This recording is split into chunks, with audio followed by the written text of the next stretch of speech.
mga pick up kung sa speak ni God sa imo sukad gahap. Lain na nila, inahin ni Pusyo man.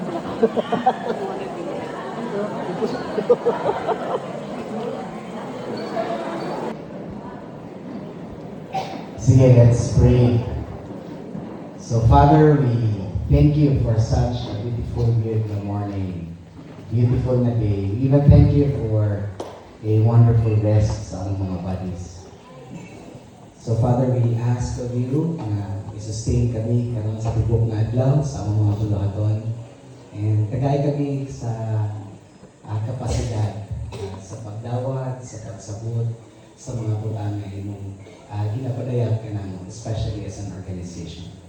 So today, God, we offer ang kada kinabuhi, ang mga hunahuna, ang mga kasing-kasing, nag-pray kami na imo gining i-align, ihat usab sa inyong mga kasing-kasing, sa inyong mga plano, sa inyong iglesia. Labi na, Lord, sa Things to Come Missions Philippines.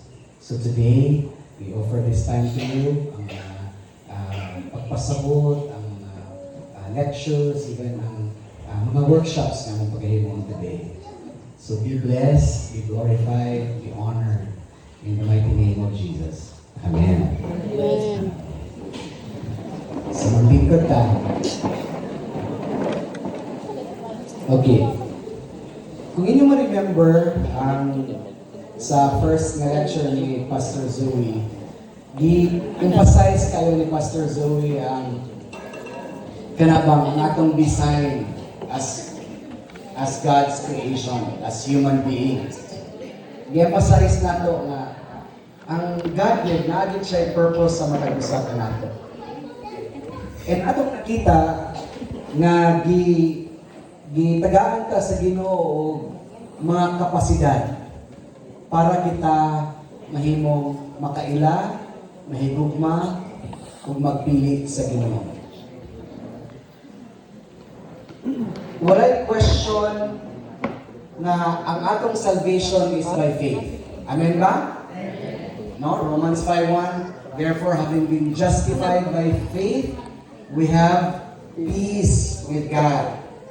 So dili question na pag-abot sa atong salvation na experience, sa salvation na process, by faith gid siya, tinuod na. Wala gid na siya, wala na ilain atong madugang ana. Because it's the work of God. Pero pag-abot sa process sa sanctification, kanibang sa inyo na sanctification si paano? Pagbago ba na? Pagbalaan. So pagbalaan. Tinood, by faith ang pagbalaan. Nakarabang kita mismo, mutuo ta na ginabalaan ka sa Ginoo. Pero between sa atong heart at sa atong mind, kay ang Ginoo, after sa atong pagka-save, tungod sa Holy Spirit kaya nihatag sa ato, naabrihan ang atong mga spiritual na mind. Natay capacity, musabot na sa pulong sa Ginoo. Klaro din na sa Biblia na ang tao nga wala espiritu sa Dios, dili gyud niya kaya masabtan ang mga iya sa Dios. Kasi pasabutan na, pwede niya sabihan, pwede niya tunan, pero dili gyud niya kaya himon. Kaya para sa iya, buang-buang niya mga pagturunan. So kita, tungod kay nga-save na ta, nanatay espiritu sa Ginoo, walay question na makasabot ta sa pulong sa Ginoo. So between sa heart o sa mind, naalay challenge. Kaya naman, hangtod ang kanang naa sa atong mga hunahuna o naa sa atong mga kahibalo. Dili gani na, kudagay gani sa atong kasing-kasing, dili kitihapon na itong nahimuon. Muna ang Bible, mayroon siya, obedience is better than sacrifice. Si God, wala siya kadimang sa mga butang sa atong ginahimo, pero actually, atong mga kasing-kasing layo tayo sa Ginoo. And everything we do as Christians, ang atong mga experience, ang atong mga challenges sa kinabuhi, ang atong mga complaints, dili na siya question about God. It's a question of the heart. So sa process sa sanctification, kinahanglan masabtan nato nga naay nagpatuwaan na no dili mo dagayday ang pulong sa Ginoo sa atong kasing-kasing. So naay dapat nato daugon nga personally daugon gyud nato. Dili mabuot ang Ginoo ana. So kung imong tanawon, pag-study nimo sa Bible o pag paminaw nimo sa pulong sa Ginoo, asa siya una moabot? Asa siya una moabot? Sa atong mind. Kay para makaila ta sa Ginoo. Pero kanang atong mind, kinahanglan i-process niya para masabtan sa heart. Napa ba mo diha? Okay. Pero tungod kay mga fallen ta nga nature, naay in between diha nga sa process sa sanctification mo ay gusto nga daogon sa Ginoo. Nakita mismo mo daog. Unsa man na? Unsa itong tulo ka bahin na to? The mind to know God, the heart to love God, the will, ang kabubuton para pagpili sa Ginoo. Dirita masangit may igsoon. Normally. Walay question, nakabalo ka sa pulong sa Ginoo, ganahan ka, mahigugma sa Ginoo. Pero ako pumunta na, ngano dili man ginako siya ma-obey. Dili question kung di gugma nimo ang Ginoo, wala. Nga naman, ang Holy Spirit magpud-ana ang gahatag sa imo sa capacity to love.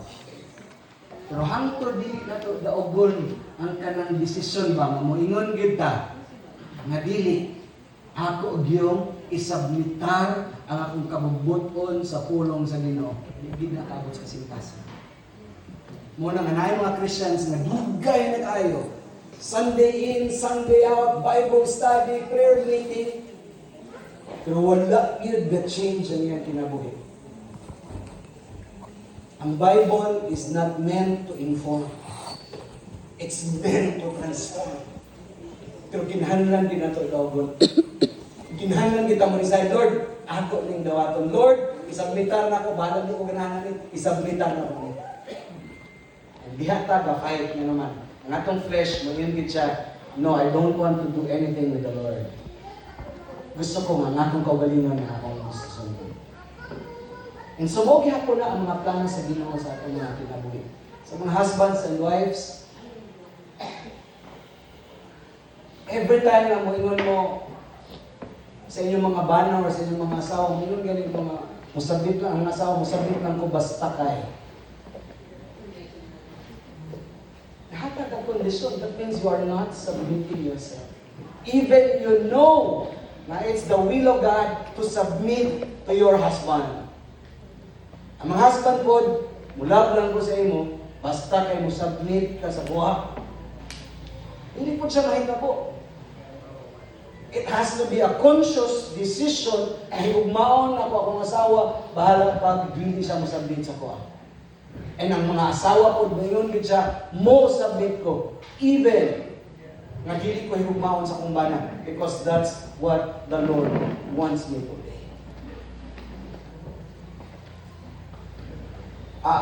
Sa iyo pa kay Pastor Zui, nangasaba ang dayan. Wala. Akong gina-prepare yung heart, kaya naman. Daghan kay tag mga ginaplano.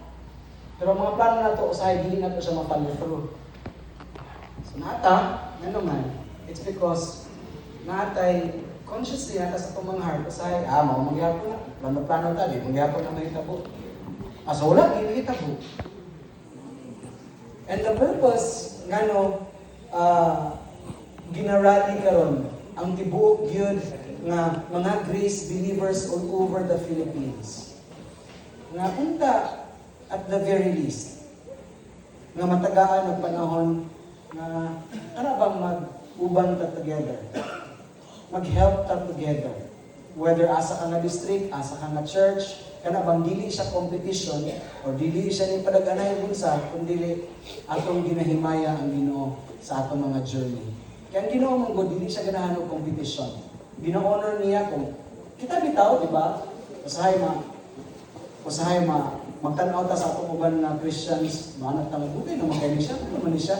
Ano say, diya ta mag-focus ba nga balhin na lang kung simbahan, sa mali ng simbahan hindi man gatubo. Pero bisan ang slowness sa mga Christians, gina-honor gihapon na sa Ginoo kay di mo niya ginapugos. Nga lang giuban paspas kayo. Pero dili pasabot, mas maayo to siya kaysa kanina hinay. Galing lang, ang katong paspas, mas daghan siya na experience ng mga personal nga mga miracles or sa baka mga provisions, mga blessings from the Lord. Ano man? Because ang obedience nag-result yun siya of reward. Whether we like it or not. Hindi ta ganahan mag-reward. Kaya nga naman. Because ang atong Ginoo, ganahan yun siya mo panananin. Ang motto nga, kung isabihan na, pagsugod pa lang daan, wala pa gihimo ang tao. Ang una niyang gibungad ng istorya, and God blessed them. Meaning, intentionally, wala pa tayo nahimo, gi-bless na ni God. And muna, ang kinahanglan ka ma-save once again, so that atong ma-experience ka na ng mga blessing. Hindi mo si Apostle Paul sa Ephesians, all the spiritual blessings na naana sa inyo. So kita as grace believers unta, kita yung tanan unta ang una na nakatilawan ng mga blessings. Somehow, naapay gina-fight sa atong mga kasing-kasing. Tungkol na siya kay natin mga experience before. Pero I pray na kanabang dili ta mag-stop, mag-hope, na ang atong organization dili man siya perfect. Even atong mga churches, dili siya mga perfect. Atong mga workers, dili pa sila perfect. And every time na we see these imperfections, and kung ang atong firming response is mag-grumble or mag-complain or mapalayo ta, then wala ta nahimong part sa solusyon. Nahimong tang part sa problema. And so, sa kadaghan sa mga mulo sa mga churches all over, I thank the Lord na one time naka-decide ang mga board na to really come together, kaya gusto ko nila i-address ang mga mulo. And usahay, tungod kay walay kanabang wala pa naanad og mga structures, wala pa naanad og kanabang organizational guild ng mga structures. Dili na siya ingon nga gina-criticize ato ang PCM. That's who we are right now. Ano ba? Ang ato lang is ganata na reality check nga mahitabo. So, usahay ang atong the way we respond sa mga problema, even sa mga churches, is murata og mga firemen. Muratag mga bumbero. Mo-respond lang ta og naanay sunog. So ang process is natin itawag na prevention is better than cure. So na yung mga butang na pwede din natin ma-prepare aron malikayan nato ang mga problema. So natin yung mga challenges about sa finances, natin mga question about sa mga ID, membership, natin question about sa mga support sa church planting, sa mga pastors. All this is mga legitimate siya na mga pangutana or mga concerns. Pero kung ato lang siya, kung may problema sa ID mo, oras to atong David sa tubagon, pagkataon-taon na nangapoy mo gawas na lang problema, ato na pong tubagon. Kapoy, kaya siya. And so, one day, last year, naka-decide ang board na unsaon man natin siya. So they did a summit. And so muna ako siya i-explain nga naman naman tayo TCM 5-year development plan. Kasi nakadungo ka rin, patasa ka mo sa 5-year development plan. So gamay lang sa inyo, nakadungo. And the reason why si Pastor Zoe, nag-travel siya all over the Philippines sa 26 ka districts para lang na magpasabot nga we are starting small but we are dreaming big ahead para sa TCM na. Can you imagine kung kitang tanan, klaro sa tuwa ang kaingnan nato. Kung klaro tanan sa tuwa ang atong tawag ani, ang atong panahon. Then kita po maka-take part ta kay klaro man sa tuwa sa kadapit na lugar. And so si Pastor Zoe is dili siya board. Okay, klaro na ko na ha. Si Pastor Zoe dili siya board. I was appointed as the national coordinator sa Things to Come Mission sa pag-coordinate sa 5-year development plan for the next 5 years. Klaro? So wala ko din niyanhi nga tubagon na ko tanan ninyo nga pangutana. Kung namoy pangutana about sa 5-year development plan, maka-answer ko ana. Pero when it comes to policies and guidelines, mga things nga board lang ang makatubag, na may mga board din naman si Pastor Vernon, wala na dahil si Pastor Jess, na si Pastor Vernon naman yung board, no? And so pwede siya ma-answer ni Pastor Vernon. Pero gawa sana, ang ato lang focus today is ang pagpasabot lang yun sa 5-year development plan. Taod-taod, tagaan ko ni Pastor Zoe sa time sa pag-ask ng mga questions. Okay? So the whole morning, mo niya pag-himon. Pero ganahan ko nga mag-expect po mo. Magsige na mo daan mag-concentrate ba, focus. Kami nga sa couples, asa po niya ng lugar. Kaya nga itong workshop, is dili siya workshop sa church. Gihimo na namo na sa mga workers. The other day, isa pa man day, Wednesday, Thursday. So ako na siyang gihimo. So para sa mga workers. Pero kani nga to, kung natay workshop karon, it's more focused sa couples lang. How can you take part sa 5-year development plan? So atong una nga pangutana is mao ni. Unsa day ng 5-year development plan? What is it about? So ang 5-year development plan, nag-serve siya as a roadmap. Unsa man ang roadmap? Every time na magbiyahe ka, sa una magamit man tao, unsa na? Magamit tao mapa. Pero karon, walay problema nga naman. Tungod kina naman tayo mga Google nga Maps. Siya ang mag-ingon, asa ta mo liko, asa ta mo hunong, para magpahulay. And maupod ni ang 5-year development plan. Gitawag siya na development plan tungod kay dili siya program or usalang ka event or activity na after 5 years, hunong na ta. Dili siya. So this is not an activity or a program. This is a development plan, kaya ano man, this will go on until Jesus comes. So gina-develop lang siya, gina-development lang siya, kaya ano man, because as we move along, gadamgo ta, nag-develop ta, and while nag-develop ta, ang ato pong organizational na structure, nag-develop, ang atong mga ways of doing things, naka-develop ang atong financial sustainability, naka-develop atong mga skills, naka-develop atong mga leaders, naka-develop, so mo nang itawag siya na development plan. Now, this is the first. Nanay mga development plan before, no? Pero wala siya na padayon. So hopefully, ang atong damgo na kaning first na 5 years, will be the setting and the laying down of foundation para magpadayon siya ug dagan lang sa iya pag-abot sa unahan. Kay tungod kay naplastar na ang mga sistema, naplastar na ang mga tao na angay mo trabaho ana na mga function aron magpadayon siya sa pagdagan. So muna ang 5 years development plan. Nag-serve siya as a roadmap. Aron kitang tanan, whether mag-istorya ang national or dili, kita nga mga churches, kabalutan na maugid ni atong mapa. Mauni atong paingnan. Mauni atong kabuton pag-abot sa unahan. So whether nga naghimo ta lahi-lahi nga district, lahi-lahi nga churches, kabalutan kung mag-istorya ta, pareha ta og language pag-abot sa atong mga activity. Kay mao man ni ang atong pangutana karon. Kung ako among pangutana. Kung ako ka mong pangutana karon isa-isa.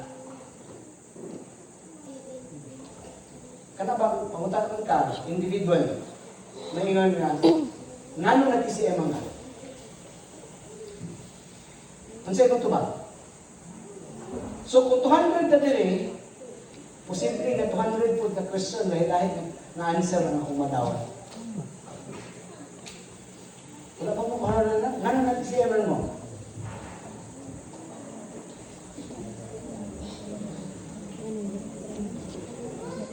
Kaya identity biya na na. So kung hindi ka katubag, ang baptist, klaro kayo sila, kung utang na mo, no, na-baptist man ka. Automatic kina, kami, gatuon na among gisugdan is ang trail of blood, ikan kang John the Baptist. Mo nang bautismo, gini.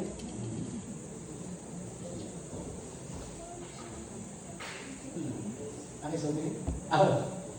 And so, kana ba ang pangutana? And so kung dili ta ready mo answer ana, then that means hindi man siya something is wrong, kinahanglan mas maklaro na ito ang identity as TCM. Kailangan mong pud kayo nga, ano na TCM ang ka? Tungod kay dili ka bautismo. O dili naman TCM ang dili ka bautismo. Kabalo mo na? Ang mga Quakers, dili na sila kapang bautismo. And so, sa mga kita? Luwas. Mga Baptist, luwas mo po. Mga Pentecostal, luwas mo po. Because of that doctrine. Nagaya mo doctrine. So, ako na lang ibigin ng question ha. Ayaw. Ano ba kayo sa istorya mo? Kay, kung dili ka maghuna-una na, kay lahi na, di ba? For example, si Pastor Zoe, ma-appeal siya o mag-gathering sa mga non-profit organization all over the world. Mag-tagbo. Pagkana sila, Pastor Zoe, asa ka ng organization? Ikunang ako sa Just Projects International. And so, kamutong mga rescue mga bata sa Magiran. Automatic, ginailangan naman. That's our identity. So every time na nagikat ka sa TCM, ano ba? Kapalo na din sila na, kamu mo itong, pas kayo mag-church planting? Ay, kalamit. Kaya mo biya ginatong vision. Sa itong vision? To plant a grace church in every city mo ang municipal. Pag-ingon ka, TCM din mo, kamu mo nang pas kayo magpukod o mag-plant ng mga churches sa mga syudad o sa mga municipality. Ngayon na hita na, hindi na kami yun. Okay, ano, wala ito na mo. So, klaro lang ta. So, mo na ang reason na na 5-year development plan. Kaya para mausap ta una. So, kaya envisioning ta karon. Nata sa stage of envisioning na i-cast lang ang vision sa tanan ng mga grace believer para lang maghatag sa ila og encouragement ang nga naapagidi ay hope. Naapagay tay angay pagtanaon. So, kana siya. So, sama ni siya nahimo. Actually, ang 5-year development plan, wala lang ni na nahimo ra sa direksyon. It was a result of prayer, of days of coming together para lang mag-pray, mag-conceptualize, magtanaw, mag-process, mag-analyze, mag-assess ang atong mga board. And so, 3 days kada meeting, grabe, di mo akay, di nabitihay, ano ba? Kaya para lang nga mahasasan. So result siya of 3 leadership summits. Dili lang siya kay kaisa, nahimo na ng plano. Una sa Sandawa, sa Tagum, ibalik sa Sandawa. And after ana, nga na-come up, na-create or na-craft ang 5-year development plan, aya pa din na to, gi-cascade sa mga SMs o sa mga DSM. So naghimo ta og leadership or SM and DSM na Congress for the purpose na masabtan po nila ang 5-year development plan. Kaya nga naman, ang atong process is mo ni. Ang national board nato, kinaaman tayo roadmap, sila mo'y mag-ingon, asa ta paingon. Pero dili yun sila mo ingon unsa imong buhaton. Sila lang gamay ra biya kayo sila. Ganas lang ka buot. 11, 12. So sila ra mo ingon, op Pastor Zoe. Wala pa tagaliko, niliko nakaguna. Padayon sa, kaya naman, sila ang gaset sa direction. Sila mo mag-decide, nawala naman ta. O muna ilang trabaho, and muna nga na mga policies and guidelines po na ating gina-craft para mag-help na mag-guard sa tuwa na dili ta mo lihis sa dalan. And nga naman, ipasa siya sa district. Kay aron ang mga district sila ang mag-translate ani nga mga pananawon dito sa iyang local na konteksto. Kaya dili man pwede, for example, naganda mo, ngano ingana man na ang proseso. Unsa inyong feeling kung mag-target ta sa next 5 years, magtanong ta og 1,000 nga simbahan sa tibuok Pilipinas? Kaya dili? Kaya! Sige, unsa inyong paminaw, moingon tayo, pila ta ka buok district? 26. 1,000 divided by 26. Maybe pag like, calculator. 1,000 divided by 26. Pila? Namay mga man. Go. 1,000 divided by 26. 38. Sige, mga na tayo ang national. Sige, kada district, sulod sa 5 katuig, mutanong o 38 kasimbahan. Ano inyong paminaw? Kada tuig. Kaya ang 1,000, no? Pero pag-abot ka sa 38, dili kaya. Hindi kaya. Kaya naman, gatuota nga ang kada distrito naa siya lahi-lahi nga kapasidad, dili pwede uniform tanan. Kaya kung imo nang ihatag dito sa mga tribo nga naglisod gani ug suporta sa ilang mga pastor, di gani sila kakao mato sa simbahan. Tagaan mo sila og 38 sa simbahan, dili pwede. Bisan pagtagaan nimo na sila kwarta, di gihapon na nila mahimo. Nga naman, dili question ang kwarta, ang question po is ang kapasidad nato in terms of human resource. So, unsa ito himon? Ang ginahimo nato ang national nga plan, ato siyang ipanaog diri sa district. Kaya ron ang district mag-decide unsay maayo para sa ilang nga context. So, walay mag-ingon nga, sila dito, 30 na ilang natanong, ngano kita duharaman? Dili sa kinahanglan awaton kay ano man, lahi pud ang ilang konteksto. Kaya naa may mga district na dato pud kayo sila. Sunuin pud tong dili. So wala taga-tuo unsay tawag ani og uniformity. Gatuo ta anang ginatawag na equity. Unsa man na? Pareha ta trabaho, pero kung maora ni ang imong kaya, maora na good na na. And kung kamunin kaya, 100 ka o good po na. Both atong i-celebrate. So once kamo na ni karon ang process karon nga naami diri para mag-present sa iyo sa 5-year development plan. Nga naman aron kamo ang mag-decide unsa ang maayo para sa inyo. Dayon ang district ilan ang dalon dito sa local churches kaya aron ang local churches mahimo nila ang pag-implement sa program. So kung imong tanawon, ang ending di ay, ang mag-implement din sa mga programs is ang mga churches. So, muna ang 5-year development plan. It is also a collective na discernment. Kana bang i-discern nato? Unsa man gyud di ay ang atong fokusan sa TCM. Nakita na nato gahapon gi-explain na ni Pastor Zoe na para ka makatanong og simbahan sa mga syudad ug sa mga munisipyo, kinahanglan mo kumitar ta nga mag-evangelize. Unsa pa? Mag-disciple. Kaya unsa man ang imong evangelize kung mahimo ra siya consumer pagabot sa church kaya wala siya na disciple. So dili na siya mga lagad. Muningkod ra na. So ang atong purpose is na intention na kung mo evangelize ta, ang atong mga na-evangelize, mag-disciple din sila. And kanina mga disciple, ato silang mag-go through sa leader na development nga mahimo sila mga leaders base sa ilang giftings para makatanong tao simbahan. So ang burden, wala lang sa mga pastors ang pagtanong sa simbahan, kundi naatanan sa ato. Progressive siya. No, akong pangutana. Na ba tayo klaro na evangelism na program? Hello? What about discipleship? Na ba tayo klaro nga discipleship?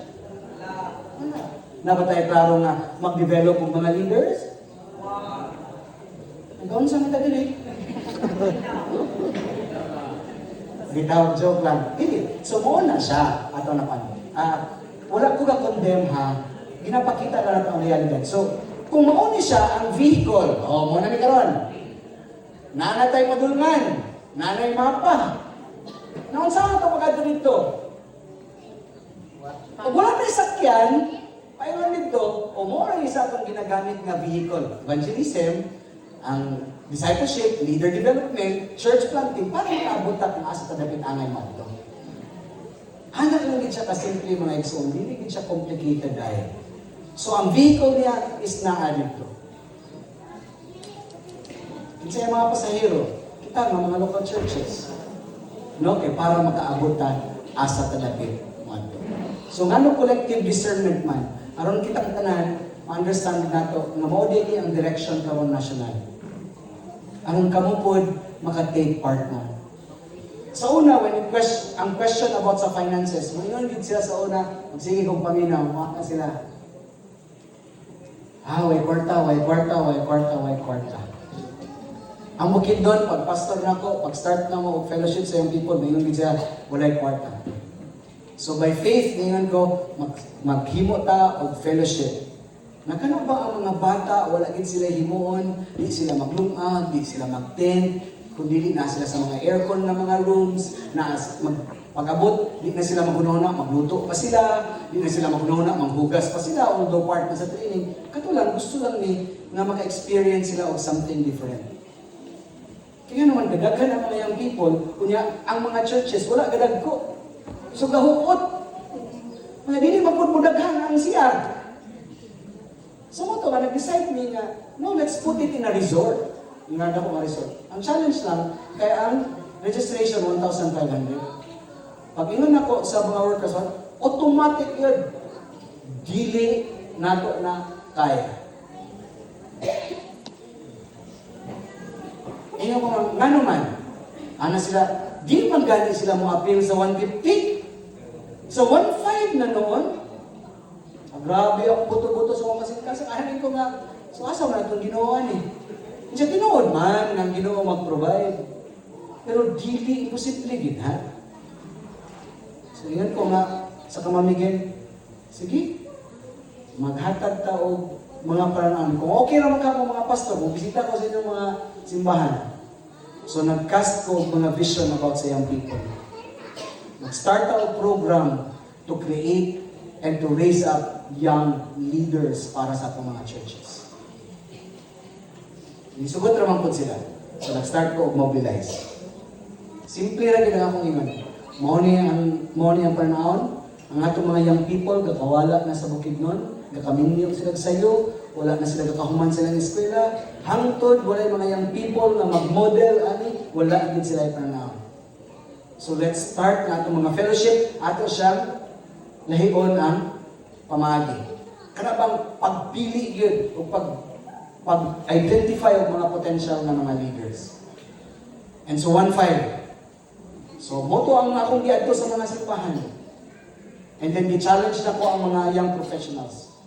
Ingon nila na, imposible na, kaya ang mga kwarta galing sa church, ang every Sunday, may nalag na 3,000 o 4,000 na Sunday na offering. Kabalo mo by God's grace. I-cast ako ng mga vision sa mga businessman, sa mga professional. Simple lang yun ako. Money ang paranahon. Willing ba ka mahatag ng 1,000 kada tuig para sa mga young people? Pila ka po kung ingon na oo? 200 ka po? 100,000.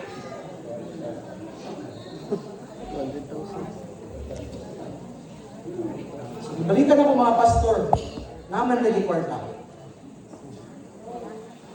So, nag-raise din again o katunga 750 para sa 200 ka. First time to na pinakamahal na registration, muy pinakataas ang attendance. Nga naman, nag-raise up ni Mami Gem sa akong mga friends, katunga 750. Ang 750 na dayon, local rin siya na nga mga fans. So, i-compare niyo mo, 750 ka na bata at sa 150, kayo ra kayo. Pero grabe ang experience sa mga bata. And mga pipila ka mga bata karon, sila na ang pastor sa mga simbahan na wala gyud sukad na pastoran kay gagmay kay sila ng mga simbahan. It takes a dream. Kadamgo pa bata for TCM. Kaya munda mong gutagdamgo, wala na. Ang atong mga finances, hindi na taganahan na naman. Gipangutanan na mo pag-evaluation. Nga naman, willing sila mohata. Ingon sila, kabalo mangod ni pastor, kung asa, paingon ang kwarta. Kabalo mo, kaya ninyo sa buhol mo, raise up of 1 million a year.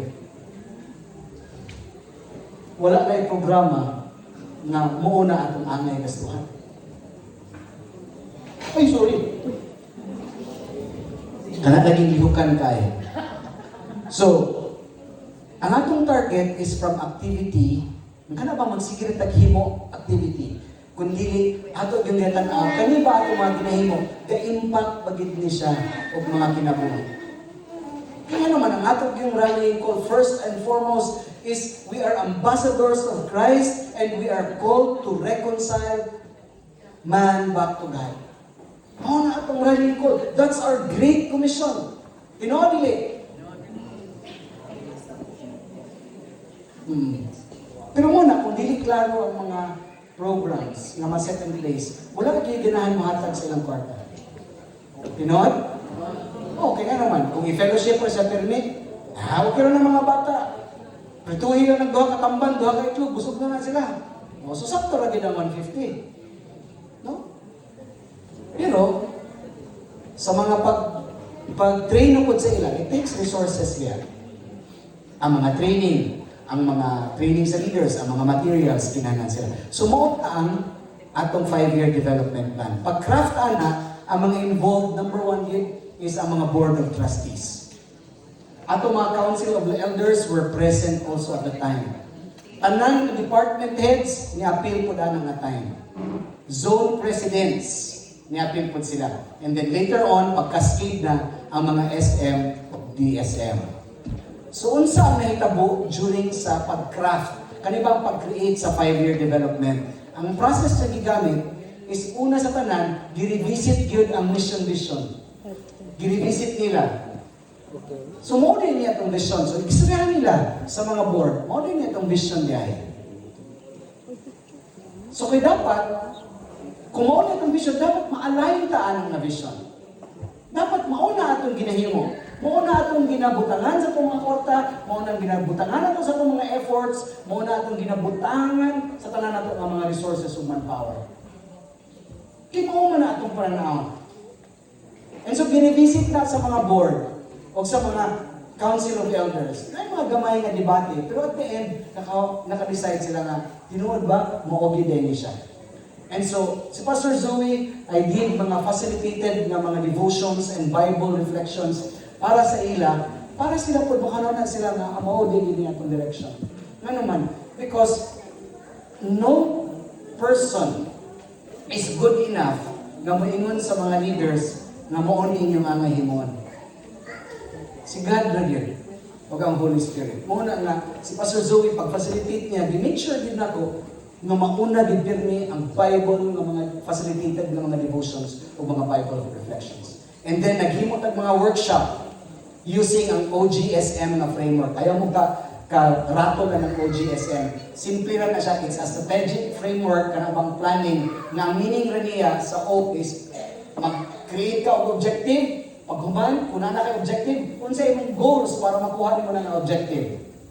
Dayon, unsaon nimo para ang next time is unsa imong strategy kanang letter S para makuha nimo na goal.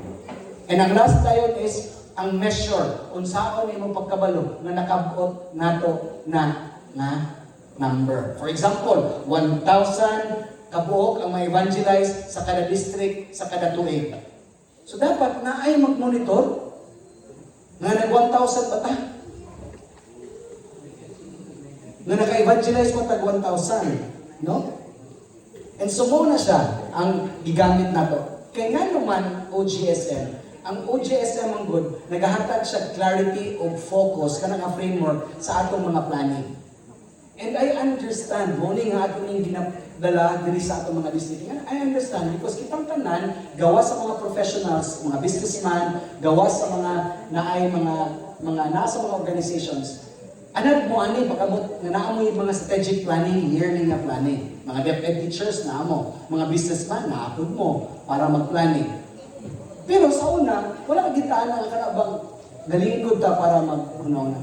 The reason why nga atong gi-employ ang OGSM na framework para pag next time dili ta magsigig bag-o o plano.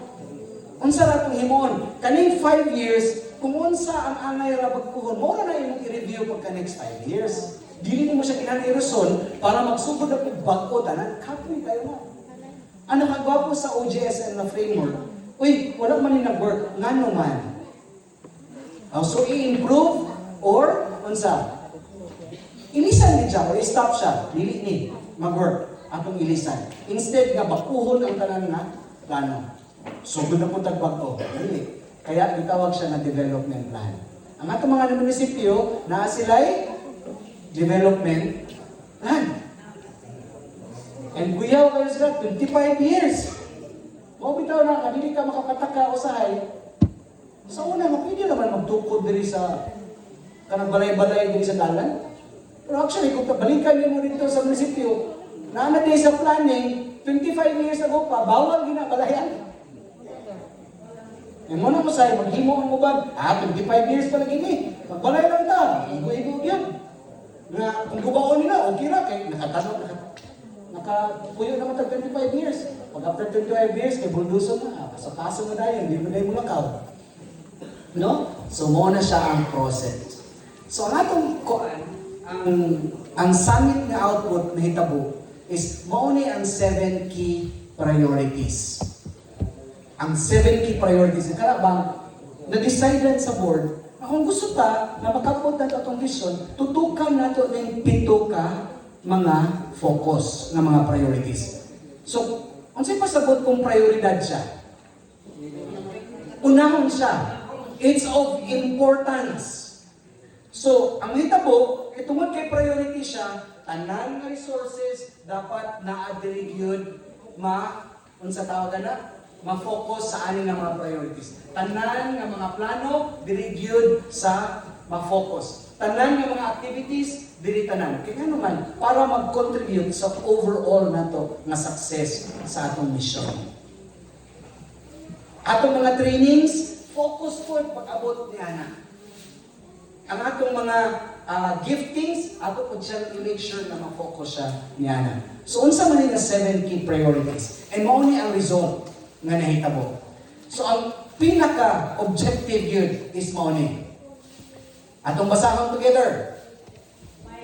By 2030, DCM will strengthen and multiply grace churches across the districts through evangelism, discipleship, church planting, leadership development, and sustainable ministry systems. Okay. So by 2030, ang atong dangko nga TCM will strengthen. O dili siya bag-o. Ato lang pangligunon ang mga naanatadaan. Okay?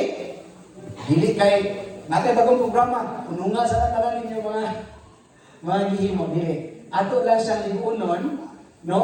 Para and multiply ang mga grace churches. Ato siyang klaruhon ang pag-multiply niya. Nga naman, tinuod, gadaghan ang churches, ato tartaro na ng istorya, tinuod na by numbers, gadaghan ang churches sa PCM. Tinuod na. Every time na magabot ka sa GNAC, makita niyo mga increase. Ang wala na record, pila kasimbahan ang wala na yung pastor, and wala na gid sila yung activity except Sunday worship. Nga naman, para lang ingnon, mabuhi pa sila. Sorry ha. Hindi ko rin para ingnon. Kana bang, at least makita lang po sa uban na, simbahan, hindi na, kinapay na simba. Pero, the rest of the days, wala na. Why evangelism, why discipleship, wala ka na. What makes us a church? Sunod na pangutana. Ano gitawag na Grace Church? Is it because of the building? Hey, Hello?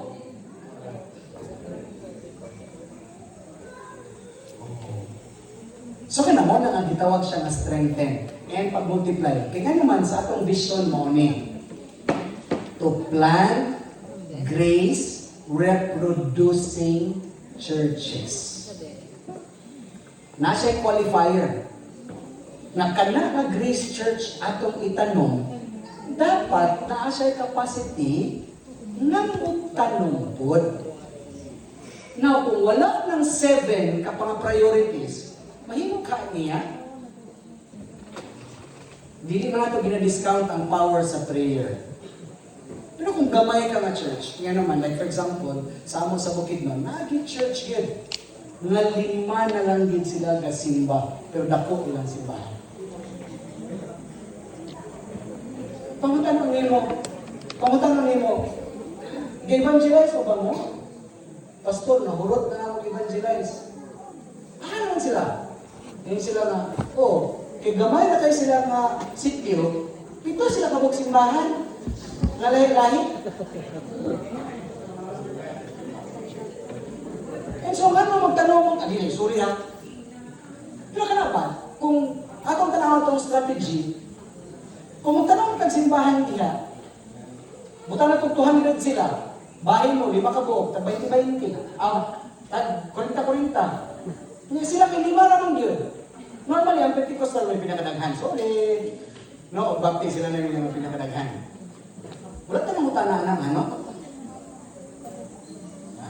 So kung yung tanawon, ang 5 ba, makatanong ba na sila sa simbahan? Di. Malingaw ko sila, kaya saan na sila, Pastor, naka-abril dito, o bagong Bible study sa Pikas. Ano ba? Ikaw, kisa may matrabaho na. Kamu ko ng pastor. Ikaw, wala magaling mo pastor. Mag-abril na po na. Kaya ba? Very strategic ka naman. Sayang mo ko na yung resources, and dili ko pasabot na sayang ang mga kinabuhi. Ano lang, pwede naman din sila mag-church. Pero dapat matrain na sila daan na nasa capacity na mudaghan sila. Kung hindi sila mudaghan, part of niya siya sa development of growth. No? So, hindi na ko kina-blame